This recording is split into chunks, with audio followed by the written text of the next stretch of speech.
+3 second semester Odia ପିଲାମାନଙ୍କୁ ସ୍ୱାଗତ କରୁଛି। ଏଇଟା ହେଉଛି ତାଙ୍କର 2 ନମ୍ବର କ୍ଲାସ୍ରେ। ତ ସାହିତ୍ୟ ଓଡ଼ିଆ ସାହିତ୍ୟ ଆଧୁନିକ ଓଡ଼ିଆ ସାହିତ୍ୟ ଆମେ ପଢ଼ିଥିଲେ। ଯଦି ଫାର୍ଷ୍ଟ କ୍ଲାସ୍ଟି ଦେଖିନ ତ ଯାଇକି ଦେଖିଦିଅ। ଓଡ଼ିଆ ଭାଷାରେ ପ୍ରଥମ ପତ୍ରିକା ଜ୍ଞାନ ଋଣ କେବେ ଓ କେଉଁମାନଙ୍କର ଦ୍ୱାରା ପ୍ରକାଶିତ ହୋଇଥିଲା? ଓଡ଼ିଆ ଭାଷାରେ ଜ୍ଞାନ ଋଣ କେବେ ଓ କେଉଁମାନଙ୍କ ଦ୍ୱାରା ପ୍ରକାଶିତ ହୋଇଥିଲା? ଜ୍ଞାନ ଋଣ ପାଦ୍ରୀମାନଙ୍କ ଦ୍ୱାରା ଖ୍ରୀଷ୍ଟ ଧର୍ମ ପ୍ରଚାର ଲାଗି 1849 ମସିହାରେ ଓଡ଼ିଆ ଭାଷାର ପ୍ରଥମ ପତ୍ରିକା ଜ୍ଞାନ ଋଣ କଟକ ମିଶନ ପ୍ରେସ୍ରୁ ପ୍ରକାଶିତ ହୋଇଥିଲା। କେଠୁ ନା କଟକ ମିଶନ ପ୍ରେସ୍ରୁ, ଏକ ମନେ ରଖୁଛ, ବହୁତ ଇମ୍ପୋର୍ଟାଣ୍ଟ। ତ ପାଦ୍ରୀମାନଙ୍କ ଦ୍ୱାରା ଖ୍ରୀଷ୍ଟ ଧର୍ମ ପ୍ରଚାର ଲାଗି 1849 ମସିହାରେ ଓଡ଼ିଆ ଭାଷାରେ ପ୍ରଥମ ପତ୍ରିକା ଜ୍ଞାନ ଋଣ କଟକ ମିଶନ ପ୍ରେସ୍ରୁ ପ୍ରକାଶିତ ହୋଇଥିଲା। ମିଶନ ପ୍ରେସ୍ ପୂର୍ବରୁ ଓଡ଼ିଆ ଅକ୍ଷର ଛାପା ପାଇଁ କେଉଁ ପ୍ରେସ୍ ଉପରେ ନିର୍ଭର କରିବାକୁ ପଡ଼ୁଥିଲା?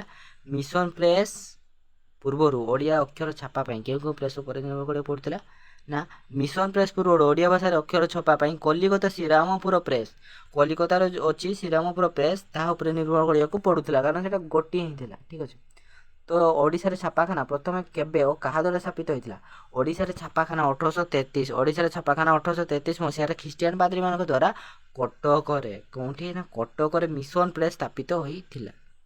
କେବେ ଆଧୁନିକ ଓଡ଼ିଆ ସାହିତ୍ୟ ପ୍ରତି ଓଡ଼ିଆ ଲୋକଙ୍କର ଆଗ୍ରହ ସୃଷ୍ଟି ହୋଇଥିଲା?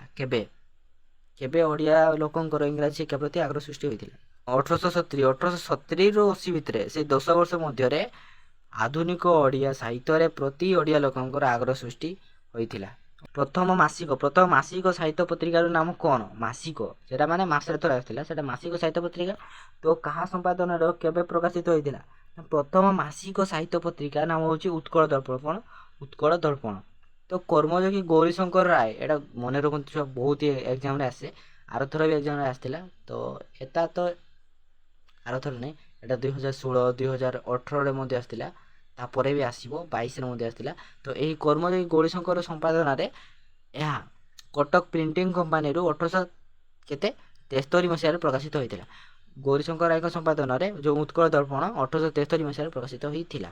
ଉତ୍କଳ ସଭା ଓ ଉତ୍କଳ ମଧୁପ ନାମ ଦୁଇଟିର କେଉଁ ପାଇଁ ସୃଷ୍ଟି ହୋଇଥିଲା? କ'ଣ? ଉତ୍କଳ ପ୍ରଭା ଆଉ ଉତ୍କଳ ମଧୁପ କେଉଁଥିପାଇଁ ସୃଷ୍ଟି ହୋଇଥିଲା? ନା ଉତ୍କଳ ପ୍ରଭା ଏକ ଅନୁଷ୍ଠାନ। ଉତ୍କଳ ପ୍ରଭା ହେଉଛି ଗୋଟେ ଅନୁଷ୍ଠାନର ନାମ। ଆଧୁନିକ ରୁଚି ସମ୍ପନ୍ନ କେତେକ ଯୁବକ ଏହି ଅନୁଷ୍ଠାନ ଗଢ଼ିଥିଲେ। କେତେ ଗୁଡ଼ିଏ ଯୁବକ ମିଶିକି ଗୋଟିଏ ଅନୁଷ୍ଠାନ ଗଢ଼ିଥିଲେ, ତା ନାମ ହେଉଛି ଉତ୍କଳ ପ୍ରଭା। ଏହାର ମୁଖପତ୍ର ରୂପେ ଉତ୍କଳ ମଧୁପ ନାମରେ ଏକ ମାସିକ ସାହିତ୍ୟ ପତ୍ରିକା 1878 ମସିହାରେ ପ୍ରକାଶିତ ହୋଇଥିଲା। ଉତ୍କଳ ଦୀପିକା ସମ୍ବାଦ ବାହିକା କେବେ ପ୍ରକାଶିତ ହୋଇଥିଲା? ନା ଉତ୍କଳ ଦୀପିକା 1866 ମସିହାରେ, ଆଉ ସମ୍ବାଦ ବାହିକା 1868 ମସିହାରେ ପ୍ରକାଶିତ ହୋଇଥିଲା। ଉତ୍କଳ ପୁତ୍ର ପତ୍ରିକାର ସମ୍ପାଦକ କିଏ? ଏହା କେବେ ଓ କାହା ପ୍ରେରଣାରେ ପ୍ରକାଶିତ ହୋଇଥିଲା?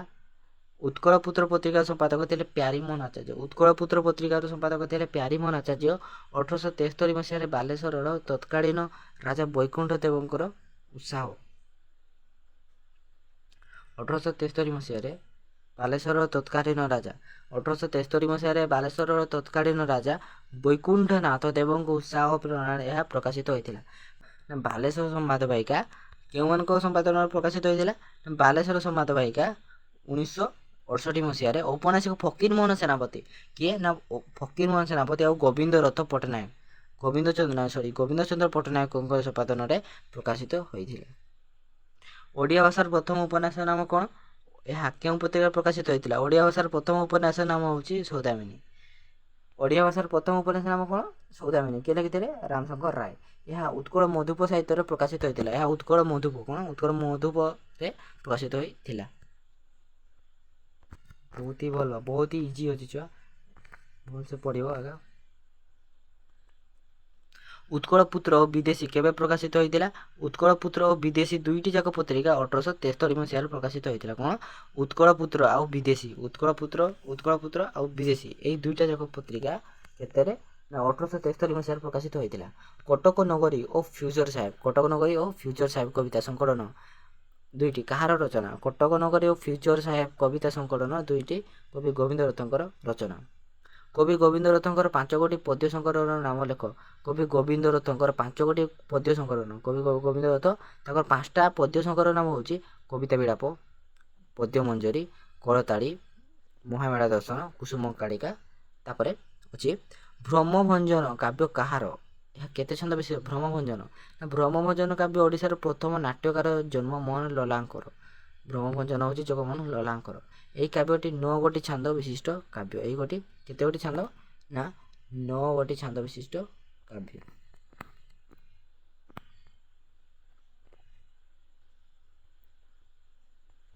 ଓଡ଼ିଆ একটা ସ୍ୱତନ୍ତ୍ର ଭାଷା নয় নামক ଏକ ପୁସ୍ତିକା କିଏ ଓ କେଉଁ ଦେଶରେ ପ୍ରକାଶ କରିଥିଲେ? ଓଡ଼ିଆ একটা ସ୍ୱତନ୍ତ୍ର ଭାଷା ନয় ନାମକ ପତ୍ରିକା 1968 ମସିହାରେ ବାଲେଶ୍ୱରର ହେଡ୍ ପଣ୍ଡିତ କାନ୍ତିଚନ୍ଦ୍ର ନା କିଏ ବାଲେଶ୍ୱର ହେଡ୍ ପଣ୍ଡିତ ଯିଏ ସବୁଠୁ ହେଡ୍ କାନ୍ତିଚନ୍ଦ୍ର ଭଟ୍ଟାଚାର୍ଯ୍ୟ ପ୍ରକାଶ କରି ଓଡ଼ିଆ ଭାଷା ବିରୁଦ୍ଧରେ ଏକ ବଧିବଦ୍ଧ ଆନ୍ଦୋଳନ କରିଥିଲେ। 9ଙ୍କ ଦୁର୍ଭିକ୍ଷ କାଳରେ କେତେ ଲୋକ ମୃତ୍ୟୁବରଣ କରିଥିଲେ? ଯେତେ 9ଙ୍କ ଦୁର୍ଭିକ୍ଷ ହେଇଥିଲା, କେତେରେ ହେଇଥିଲା 9ଙ୍କ ଦୁର୍ଭିକ୍ଷ? ନା 9ଙ୍କ ଦୁର୍ଭିକ୍ଷ କାଳରେ ପ୍ରାୟତଃ 44,000 ଲୋକ 9ଙ୍କ ଦୁର୍ଭିକ୍ଷ କାଳରେ ପ୍ରାୟତଃ ଲୋକ 45,000 ପର୍ଯ୍ୟନ୍ତ ଲୋକ ମୃତ୍ୟୁବରଣ କରିଥିଲେ ବୋଲି ଇତିହାସରେ ସାକ୍ଷ୍ୟ ହୋଇଥାଏ। ଇତିହାସରେ ସାକ୍ଷ୍ୟ ମିଳିଥାଏ ସେତେବେଳେ କେତେ? ନା 45,000 ଠିକ୍ ଅଛି। 9ଙ୍କ ଦୁର୍ଭିକ୍ଷ ନାମକରଣ କାହିଁକି ଏପରି ହୋଇଛି? ପୁରୀ ଗଜପତି ରାଜାଙ୍କର 9ଙ୍କରେ ଏହି ଦୁର୍ଭିକ୍ଷ ସଂଗଠିତ ହୋଇଥିବାରୁ ଏହାର ନାମକୁ 9ଙ୍କ ଦୁର୍ଭିକ୍ଷ। ପୁରୀର ସେତେବେଳେ ରାଜା କିଏ ଥିଲେ? ନା ଗଜପତି ରାଜାଙ୍କ 9ଙ୍କରେ ତାଙ୍କର କେତେ ଅଙ୍କରେ? 9ଙ୍କରେ ଦୁର୍ଭିକ୍ଷ ସଂଗଠିତ ହୋଇଯାଇଥିଲା, ତେଣୁ ତାର ନାମ ଥିଲା 9ଙ୍କ ଦୁର୍ଭିକ୍ଷ।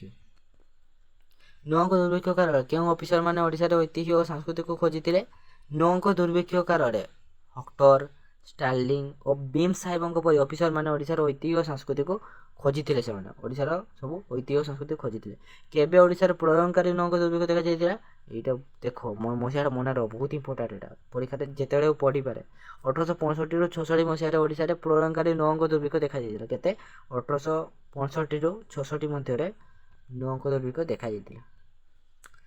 ସମ୍ବଲପୁର ହତଶିଣୀ କେବେ ଓ କାହା ଉତ୍ସାହରେ ପ୍ରକାଶିତ ହୋଇଥିଲା? ନା ସମ୍ବଲପୁର ହତଶିଣୀ 1889 ମସିହାରେ ବାମଣ୍ଡାର ତତ୍କାଳୀନ ରାଜା ସୁଢଳ ଦେବଙ୍କ ଉତ୍ସାହରେ ପ୍ରକାଶିତ ହୋଇଥିଲା। ସମ୍ବଲପୁରର ହିତୈଷଣୀ 1889 ମସିହାରେ ବାମଣ୍ଡାର ତତ୍କାଳୀନ ରାଜା ସୁଢଳ ଦେବଙ୍କ ଉତ୍ସାହରେ ପ୍ରକାଶିତ ହୋଇଥିଲା। ଠିକ୍ ଅଛି, ତାପରେ ଦେଖିବା